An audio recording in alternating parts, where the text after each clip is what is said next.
He's seeing you regularly. You're sleeping with him. He's acting like a boyfriend, but he's not your boyfriend.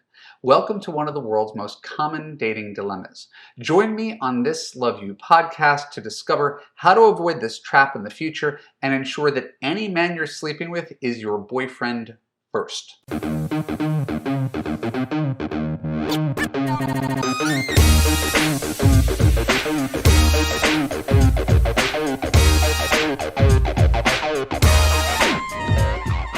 I'm Evan Marquette, dating coach for smart, strong, successful women, your personal trainer for love. Welcome to the Love You podcast. Stick around to discover why you keep finding yourself dating men who don't want to commit. When we're done, I'll let you know how you could apply to love you and create a passionate relationship that makes you feel safe, heard, and understood. And today we're going to lead with a story about a real Love You client. All the stories about real Love You clients, but her name is Melissa. She's attractive, lives here in California, and like a lot of people who come to me, don't exactly listen to my advice. I mean, they listen to my advice and they hear it and they're like, yeah, that kind of makes sense. But Melissa was a Love You student who decided to do things her way. And her way was meeting a guy online. She liked him. He showed her interest. She was attracted to him. So she slept with him sometime, maybe on like the fourth date or something. And then she just kept sleeping with him. And sleeping with him and sleeping with him. And then sometime about 6 weeks in, she said to me, I'm feeling really uneasy about my relationship and I'm not sure what to do. And I said, I'm not gonna judge you for the choices you made. You know, I generally don't recommend that women sleep with men unless they're in a committed relationship. Given that you've made the choice that you made, after 6 weeks, it seems that he's not really looking for that. So you're gonna go elsewhere. So I was telling her to dump him. Big on dumping.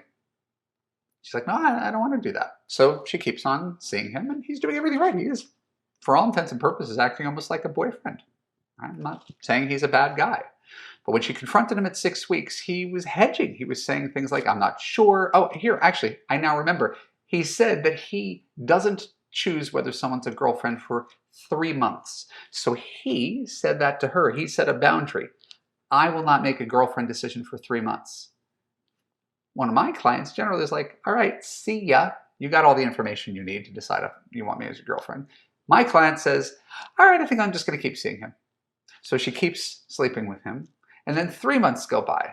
And she's like, I'm feeling really uneasy about this relationship. I was like, yeah, we had this conversation 6 weeks ago. Yeah, but now I'm really starting to fall for him. I was like, yeah, I know. That's kind of what I saw coming in the future. You need to have a conversation that has some teeth. You're not trying to negotiate to convince someone to be your boyfriend. You have to decide whether you want a guy who has already expressed ambivalence about being your boyfriend and ambivalence about ever getting married again. So my client has another conversation, this relatively ineffectual conversation, and the guy is like, yeah, I mean, I guess we're exclusive. I mean, sure. I mean, I don't use the word boyfriend, but you can use the word boyfriend. It's fine. So my client gets what she wants. Melissa gets what she wants. Dating coach is wrong. But am I really wrong? Did she really get what she wants? She got a man who is enjoying seeing her, getting all the benefits of being a boyfriend, who didn't really want the title, who set his boundary that he didn't want to make a selection, who's expressed concern about commitment in the future. She got him. She got him to take down his profile after 3 months and agree to be her boyfriend. But is she in a position of power? Should she be confident that they're on the marriage track? I don't think so.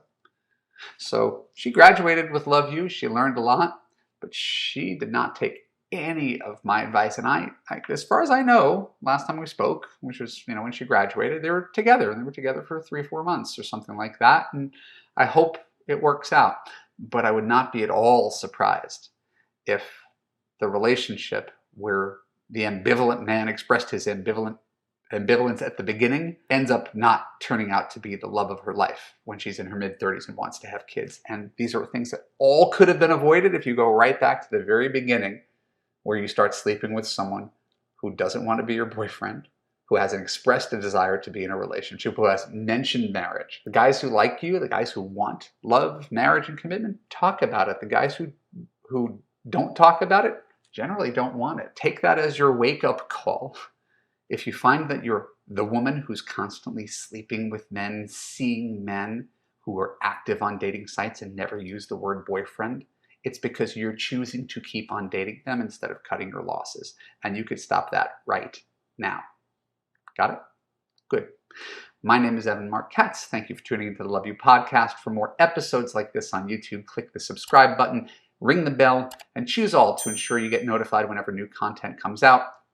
And if you enjoy listening to the audio podcast, please scroll down below and leave an honest review on Apple.